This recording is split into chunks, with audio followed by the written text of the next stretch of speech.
and the plan is to quit. And so I haven't smoked any today, and I'm getting annoyed easy at everything, because I got to get rid of that crutch.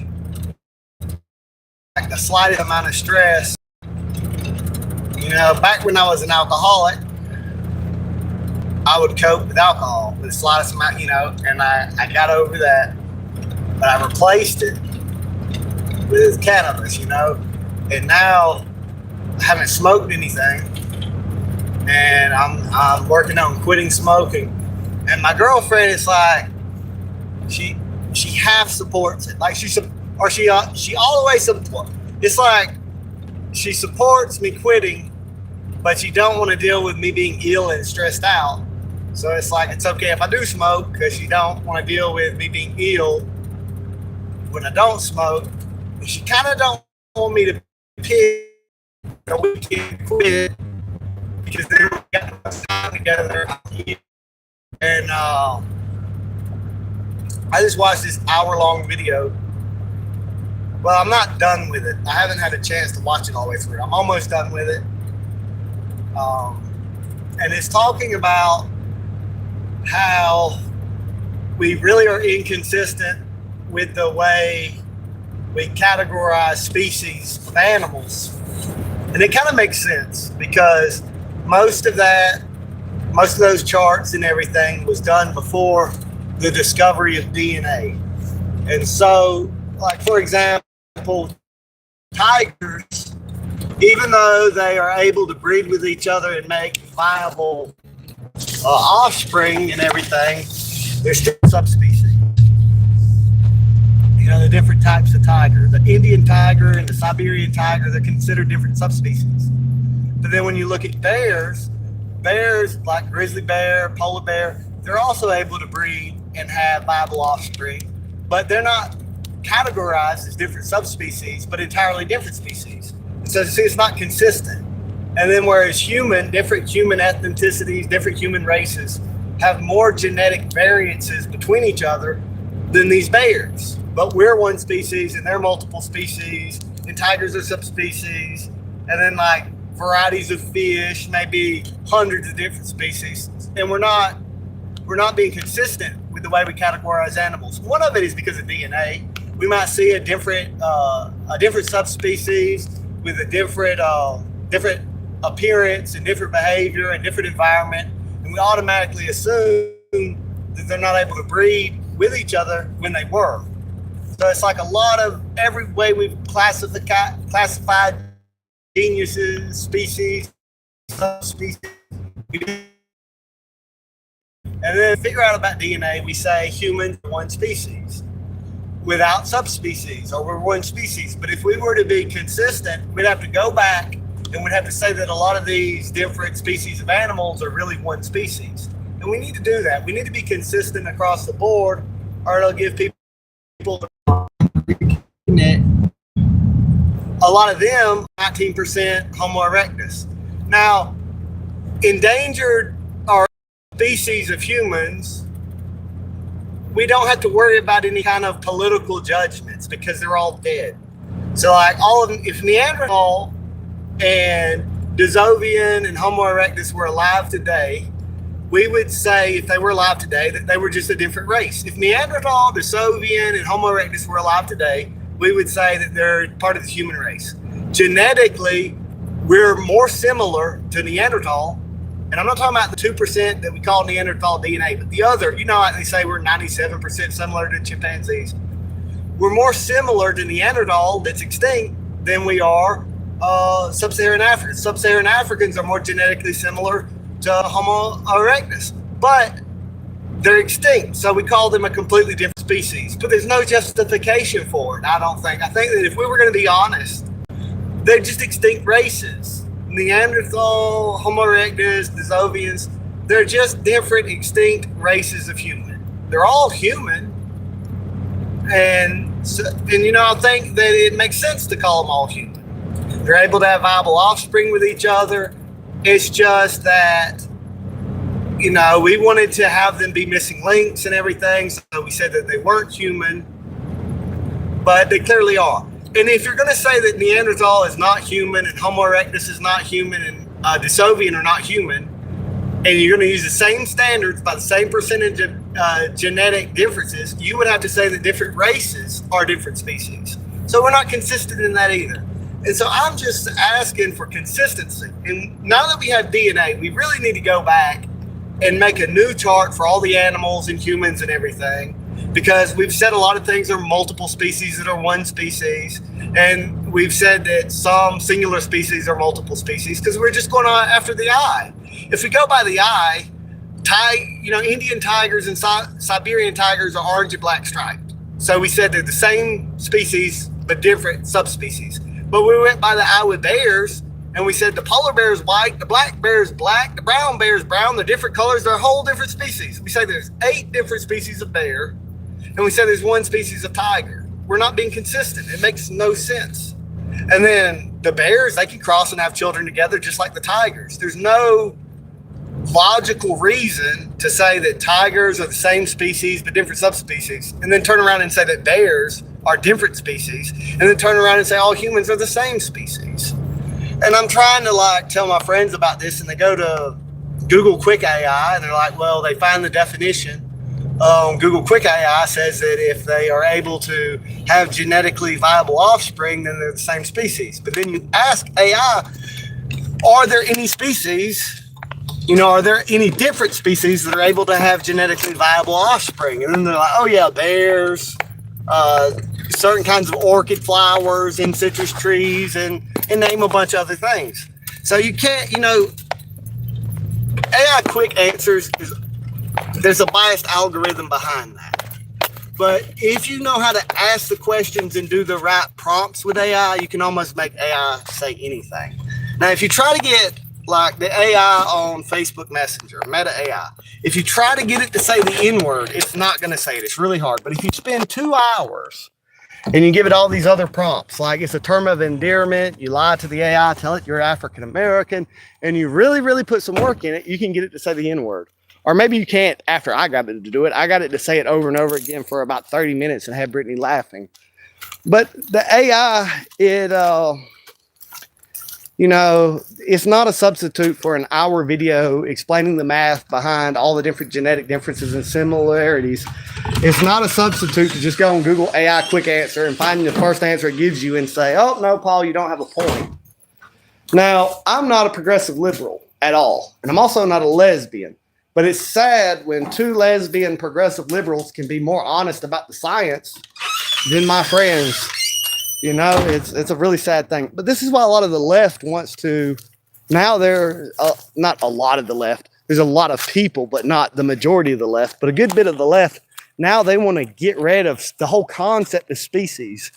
And they also want to say that race is a social construct, which is absolutely absurd. It's insane to say that race is a social construct. And people want to say that it's only skin deep. And it's really not. It's not just genetic differences that change the colors of our skin, but the very shape of our brain, the shape of our skull, the ratios of different parts of the brain that we have. There's Filipinos, not all Filipinos, but there's a subset of Filipinos that deep dive for pearls. And they have been deep diving for pearls for thousands of years. And then there are people in Tibet that are up at high elevations. And they've been at high elevations for thousands of years. Well, their physical characteristics have changed. People at high altitudes can breathe at high altitudes when normal people can't. And those Filipino deep divers can withstand the pressures of the ocean deeper. Where if I was to go as deep as they go to dive for pearls, I'd have blood coming out of my nose. And they don't. So it's not just in appearance, it's in a lot of things. Now, if you look at chimpanzees and gorillas, one of them's got the A blood type and one of them's got the B blood type, but humans have both A and B. And like a bird, birds are way more racist than humans. A bird can be of a different subspecies be able to have children together and be like, nope, your song's a little different, your color's a little different, I'm not going to breed with you, and actually go extinct. And so humans have hybridized back and forth. All the different subspecies are constantly, we're maintaining gene flow throughout all of humanity. And that has kept us functionally a single species. But it's just dishonest to pretend like we're all as genetically similar as a single subspecies when we're not. Why are you in a car? I'm in a car because I live in a low population dense area, and stores and work and people's houses are not close together. It's like 1 to 2 people per square mile. So to go anywhere, you just about have to have a vehicle, unless I'm going to walk for like 3 hours. You know, like a 10-minute drive can turn into 2 hours and a half of a walk, or if you're walking really fast, maybe close to 2 hours or whatever. So that's why I was in a car. And technically, I was in a truck. I was in a Chevy Silverado, 2004 V8 Chevy Silverado. Happy Saturday. Hey, everyone. Happy Saturday to you, too. Hey, people saying, hey, hey, hey, hey, back to y'all. So that's why. Because I had to go get water so I could flush the toilet and things like that because the well still broke. My fault. It's not my fault that the well's broke exactly, but it's my fault that the well is still broke. I should have fixed it by now. But I'm quickly starting to save money now. It's easier to save money now that Brittany has a job too. And also I've cut back on impulse spending and just any kind of spending. And I see things I want and I just don't buy them. And I'm starting to build up a savings, and I will fix the well soon. So why am I saying all that on this channel? Because I don't know. So when I was growing, there's a lot of things I want to tell that I can't tell because there's conflicts. There's like some of my story I don't want to tell because I want to honor my parents. And then certain things that happen in the day I can't say because I don't want to offend my girlfriend. There's all kind of stories where I have to keep in mind that the whole public's hearing, but also people in my private life will hear what I say. And so a lot of times I have to self-censor myself. I'm like, man, I'd like to tell this story, but I know it upset my girlfriend. Or I'd like to tell this story about my childhood, but I don't want to make my parents look a certain way. And it's, and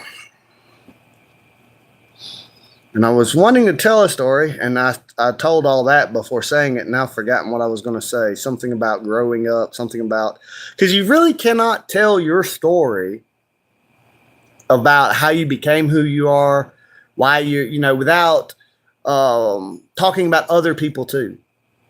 I can't really, like, if I was to say some of the harder and worst parts in my life, I would have to tell on certain other people. And I'm not really trying to, some people say that if people did not want that story told, they shouldn't have done the things that they did. And that's true. But those people are still able to influence my life and cause problems in my life. And there's consequences to every action. And I don't know. I don't remember where I was going with this, but I know that a lot of people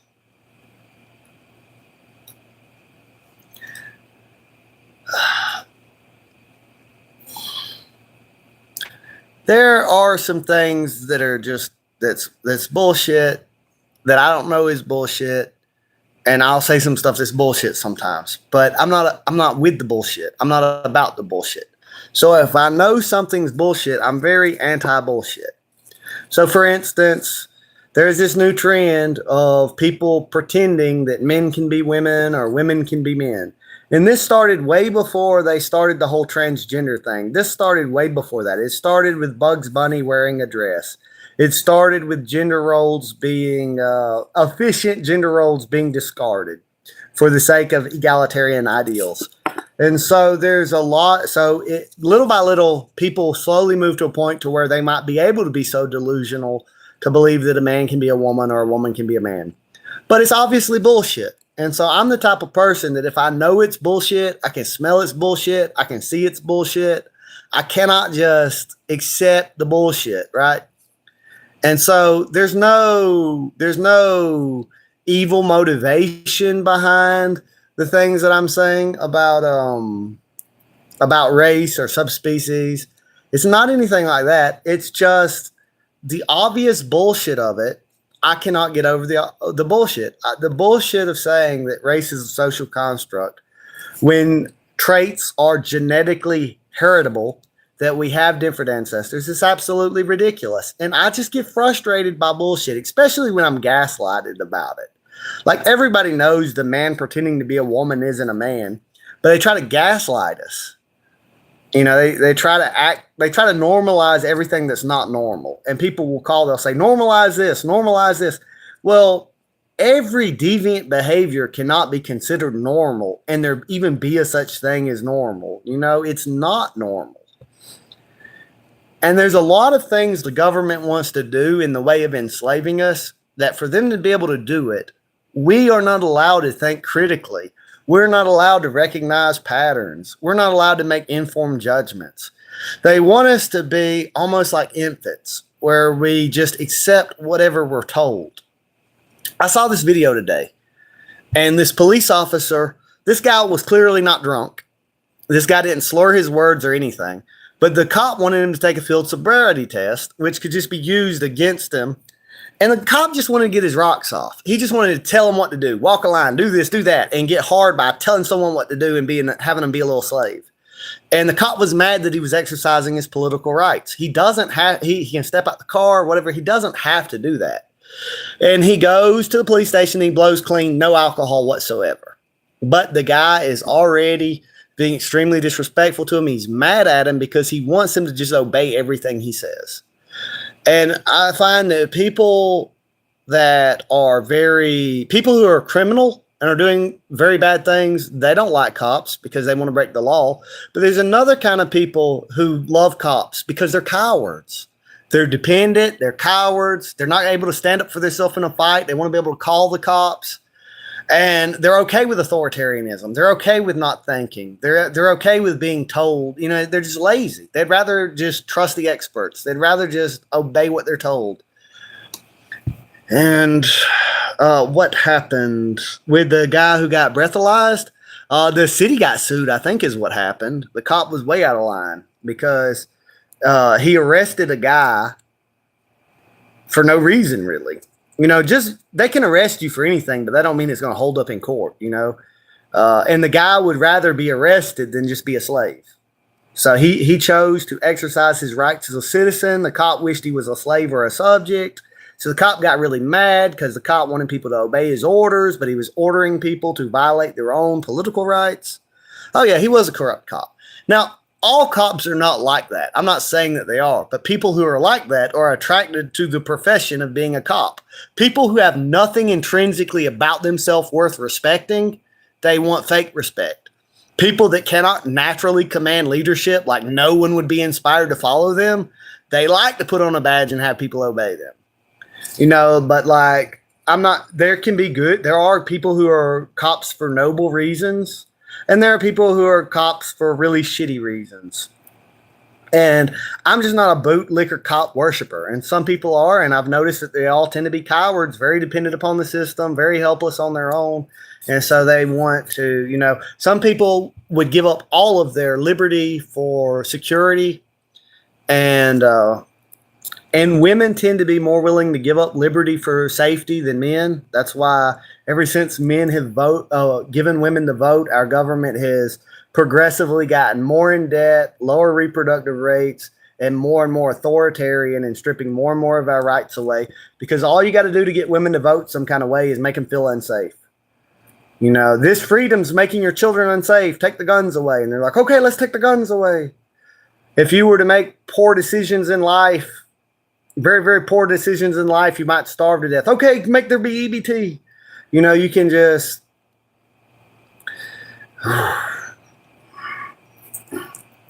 But I don't know. It's like today, since I'm quitting smoking, every little thing has annoyed me more than normal. And I like one of the ways that make me feel loved is being heard. Okay, so now I'm going to talk about that stuff I was trying to avoid talking about because of neglect. Because I had because my mama is way more interested in talking to me than listening to me because she's way more interested in being on the phone all the time than playing with her kids. And so sometimes people like today, Brittany got me tacos and she got me a cookie. And she's doing this because she loves me. She's giving me these gifts because she loves me. She's doing these things for me. But she interrupts me while I'm talking to be like, "Here's a cookie." I would have rather been listened to. And not that I don't, and it's not like I'm really talking that bad about it. It's not like I don't do the same thing. It's not like I haven't interrupted her when she's talking. But it's like it.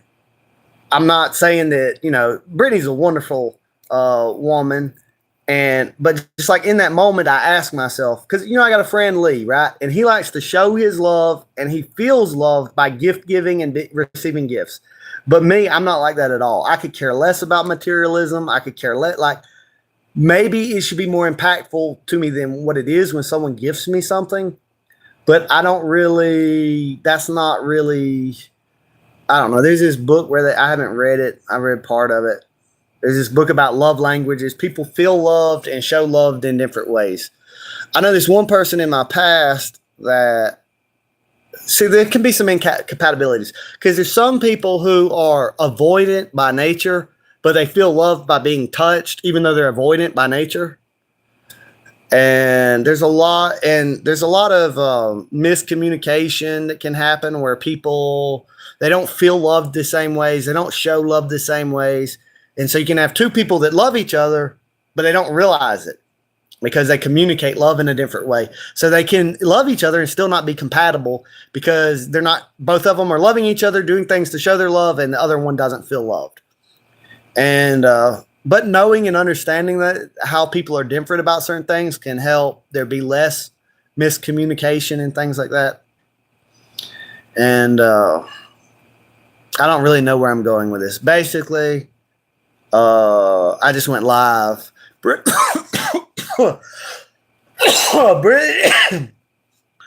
is weird about this? How come every time, because I've quit smoking before and went back to smoking. How come when you quit smoking, you start coughing like you're smoking and coughing up more stuff than while you was smoking? How come you're not coughing up more stuff while I don't know. What happened? Okay. Anyway, I guess I just wanted to vent. I was frustrated. I felt like I wasn't being listened to, and I just keep getting these Google quick answers back, and I can tell that the video hasn't been watched, that they haven't even listened to what I'm saying. You ever have that, like you're on a group chat and somebody has sent 28 messages back to back, and you play the messages and can tell that they've never listened to your message, but they expect you to listen to all of their messages? Or you got like a parent, right, that won't help you with nothing. You're like, dang, I'm $20 short on my insurance. They're like, just sell your land. You just got to do whatever. And they're never going to help you ever because they're going to say you're an entitled brat if you ask for help. And then they mismanage their finances. They're in debt and they want you to support them while they're old.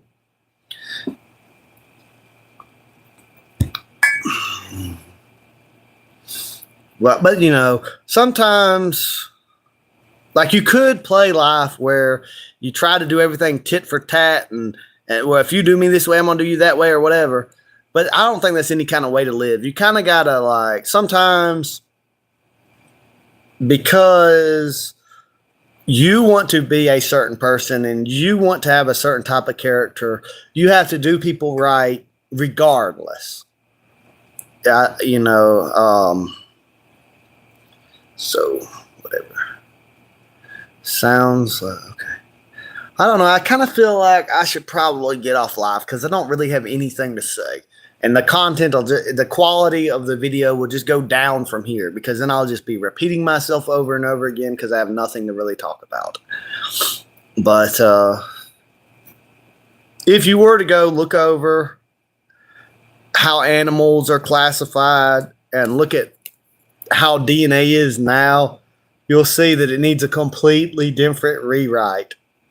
A lot of things they're not consistent with where they put the lines of genus and species and subspecies, and it needs a rewrite now that we've discovered DNA. That can kind of sum up the main point I was making. And I'm not trying to make the point to try to say any one group of humans is more human than any other group. That's not what I'm even saying. I even reject this idea that Neanderthal and Denisovans and Homo erectus are different species. I think they're just extinct races of human. And because they're dead, we don't have to worry about any political bias with them. And we can just say they're a different species, even though they're genetically as similar to us as a different race. But if we were to say the same thing about living races of people, then politics gets involved, feelings get involved, and it's really easier to judge and people who are already dead who cannot, defend themselves or whatever else. But I really do think that a lot of these archaic, extinct hominoids are really just different races of human. And we're so hungry to get a link between apes and humans that we're very quick to call an extinct race of human not human when they really are human, and they should be classified as a subspecies, not an entirely different species. And at the same time, if you're going to classify them as a different subspecies, you'd have to say that the different races are different subspecies, which is something people are very uncomfortable with saying.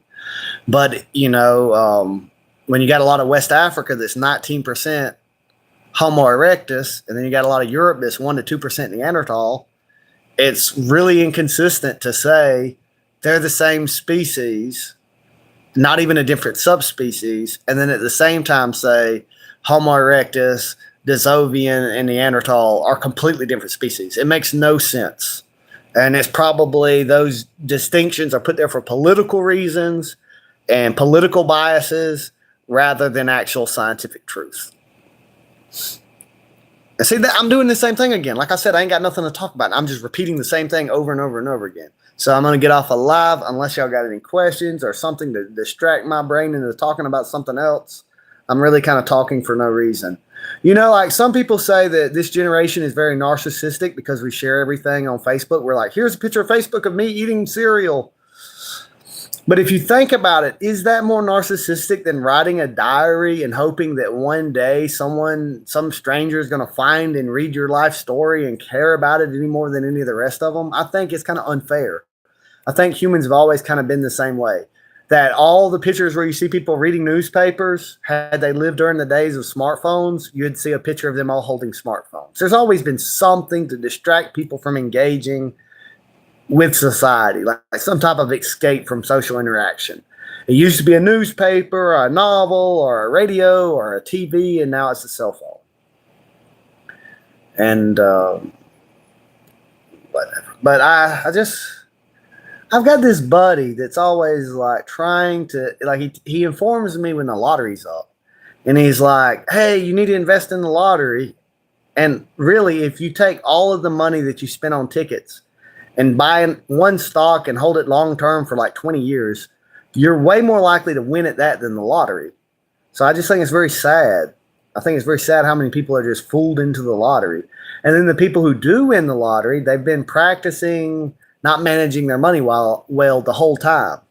And then they've been basically impulse buying and gambling their money away. And then when they win a bunch of money, they haven't learned how to acquire that money or how to manage that money, and they wind up just being in debt.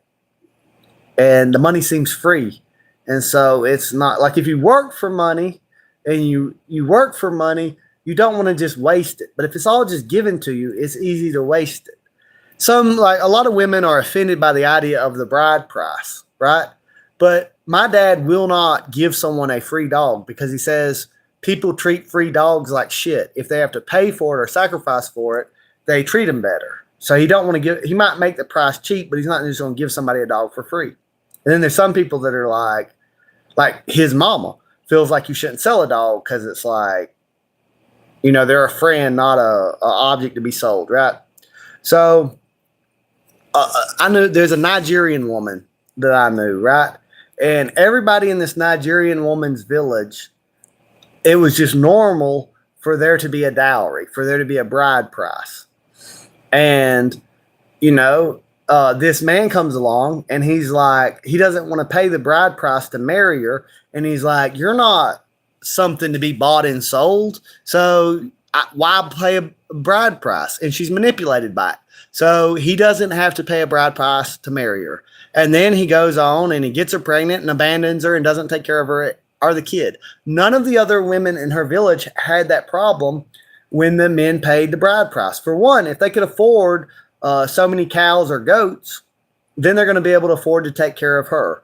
If they can't afford a goat or a cow, how are they going to afford to take care of her? And then if they really love her, she's worth it to them that they're not really worried about paying the cows and the goats. And so like Westerners look at this as, oh, you're selling her like she's property. But that's not really how the men of that village look at it. They look at it like, if you can't spare a few goats to marry my daughter, you can't spare any to be able to take care of her. And then if somebody has extra cattle, that means they have enough cattle to have milk, meat, furs, bones. They can basically, with cattle alone, build shelter, build clothing, have food, and have drink.